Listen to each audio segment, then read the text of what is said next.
episode 3 of the 4th season of Overlord. And just like the second episode, the previous episode, this episode also focused on the development of the story, because just like the second episode, we didn't get any fights, and that is because, like I said, it was the development of the story that was the main focus of this episode. And I think in the next episode, in the 4th episode, we will finally get some action, because until this point it has been 3 episodes and we haven't really got any action at all, to be honest. And that is not necessarily a bad thing, because I really like this episode. I like all the things that were introduced and developed in this episode. And in the 4th episode, yeah, there are going to be fights. So I don't know if I'm going to have an order of talking points of the episode, or if I'm just going to I think I'm going to do that. Actually, I think I'm going to basically talk whatever I remember from the episode, because I don't have an outline or a guideline to talk about. The first thing I remember from the episode is the Cardinals meeting. I think it was the Cardinals, because the priests were the ones that met with Ainz, with the Emperor, and the Cardinals were the ones that were talking the fire, wind, earth, and all those ones were the ones that were talking in that table about Ainz, about Demiurge, about Chaltier, which they gave funny names to Chaltier. It was a really funny name. But yeah, they were talking about them. They were talking about also about Momon and how they potentially could turn him against Ainz.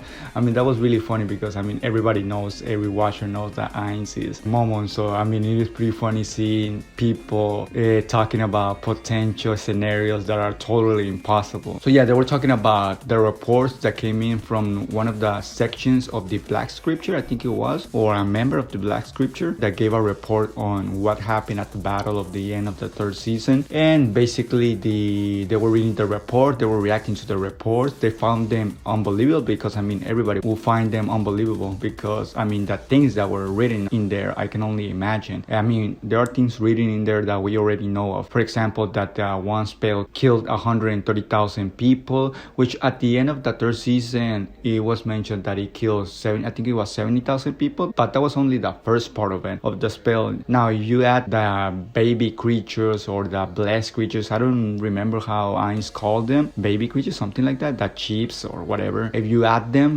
to the total damage that they caused in the first part of the spell, then it was 130,000 with that only spell. I mean, it is a super tier spell, so I guess you can kind of expect. And they were also talking about how frightening his power is, and that nobody can go against him. They even mentioned the God Kings, which are a part of the Slane theocracy. There are some of the strongest members of this Slane theocracy that can defeat, I think it was mentioned, 100 or something like that on Death Knights. So yeah, but they even mentioned further in the episode that even them cannot go against this unmatched, ungodly, or I should say godly creature, because they're supposed to be one of the strongest, if not the strongest, of the Slane theocracy, and even them cannot, according to the reports, cannot even go against, or even dream to go against Ainz. I think it was at the 2nd season, at the start of the 2nd season, we were introduced to them. By then we thought that, oh well, maybe these 2 characters, maybe they can pose a challenge to Ainz. Who knows, maybe in the future we will see more of them posing an actual threat.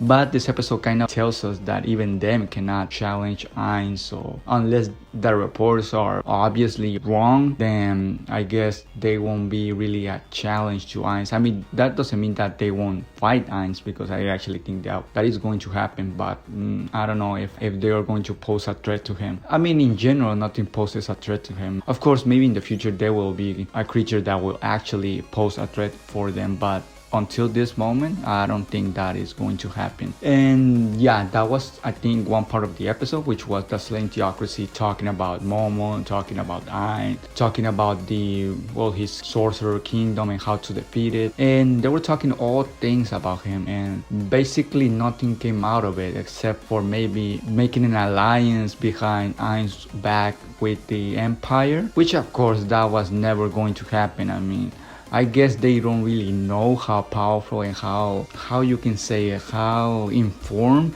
Ainz is, because he has ears on everything. So yeah, I mean, they read the reports, but those reports don't really give a sense to the reality of how powerful Ainz is, besides his, spells and things of that nature. Because if you only take that part of him, then yeah, I mean, he is really strong. But when you add all the things that surround him, his minions, his power of information and things of that nature, then he's on a godly level. So they, in a way, they thought that he wasn't really that strong. I mean, strong in a battle way, in a battlefield way, but not strong in the way that they thought he could actually peep or basically ruin their plans to form an alliance with the Empire, which of course Ainz was aware of, because even in the third season he was aware that the Empire was trying to betray him, and it was a matter of time before the Empire tried to do an alliance with another entity, another empire, another kingdom, or the Slane theocracy. And of course they tried to do it, but it was foiled by Ainz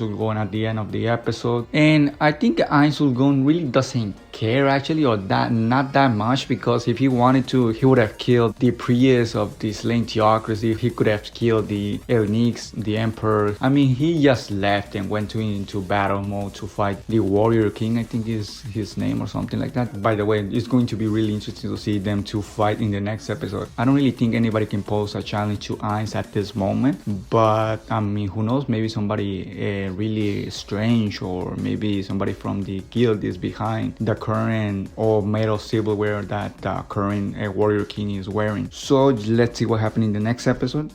Just a reminder that I am only an anime watcher, so I'm probably saying some blasphemous and ridiculous stuff throughout these anime reviews, but hey, I mean, that is what happens when you're only an anime watcher. You can make all sort of speculations without really having any shame of it. And yeah, I mean, who knows what will happen between them two in the next episode. I mean, I doubt something tragic will happen to Ainz, but who knows. I mean, this is Overlord after all. You can have all kinds of plot twists. So yeah, that was one part of the episode, the Slane basically planning and talking about Ainz, his kingdom, and things of that nature, the Empire, what is their relationship.